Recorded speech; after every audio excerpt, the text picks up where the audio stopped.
My husband and I have been together for many years, and we're both partiers when we got together.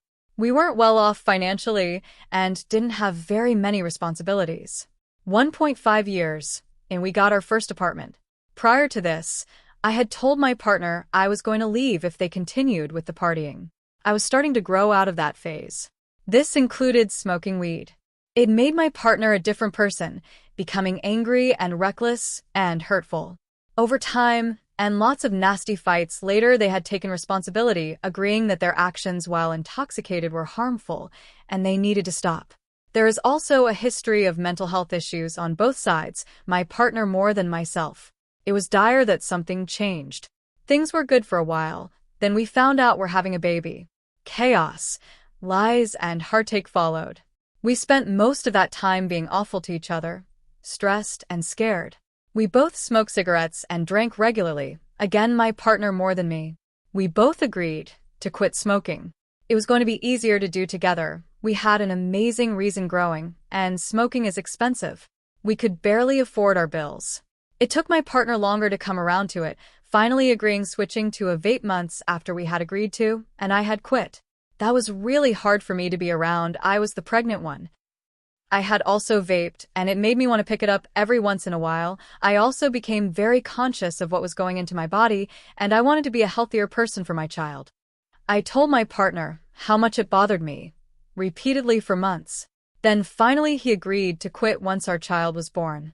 Okay. During this time he also snuck cigarettes and weed and lied about it. This was also during the pandemic. We were not good together or to each other during this time. Our daughter is born. He has agreed to quit smoking entirely. 2 months later, I left him for many reasons, including being lied to, continuously manipulated, and then guilt-tripped for not being okay with it.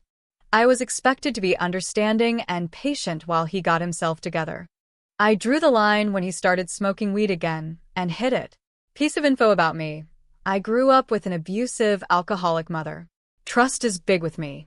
Since this time in our relationship, I have felt like I cannot trust what my husband tells me or in his ability to do right by me.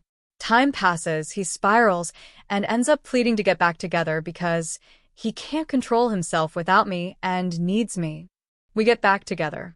He tells me he can't be around his old lifestyle anymore, so we move across the country.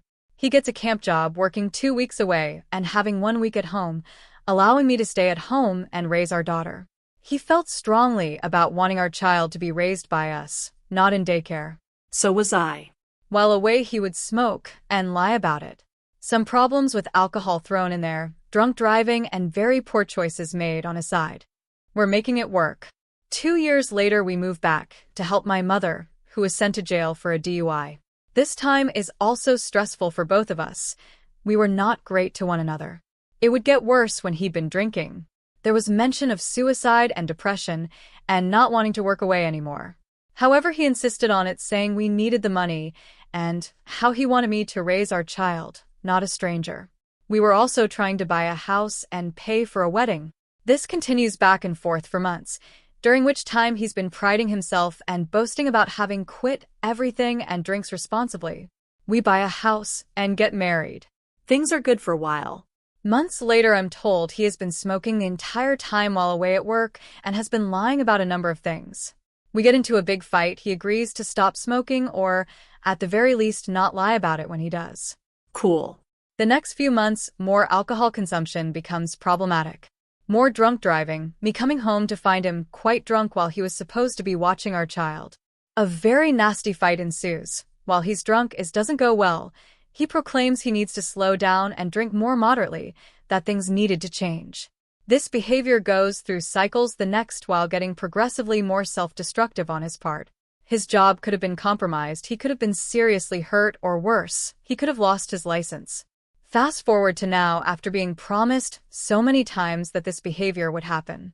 That 2 beers really meant 2, that he didn't want to smoke and was still actively trying not to. It is in fact not true. He insists I'm being controlling, and he has no freedom. Meanwhile, 2 weeks he's at work, he goes out golfing and to the bars with his coworkers regularly. He refuses to quit smoking, told me he won't stop, and I need to get over it. And he's going to go out when he wants to and drink however much he wants. If I have a problem with it, then I can leave him. So I am. But I'm being told by him that I'm awful for doing so. Yes, I have trauma, and it influences how I see things. I don't know if I'm letting my trauma scars influence the way I see him and my morals. Am I being too harsh? I know mental health is a constant battle, and for a lot of people, drinking and smoking is an effective coping mechanism. But does that exclude the behavior that comes along with it in this case? Am I in the wrong for being done?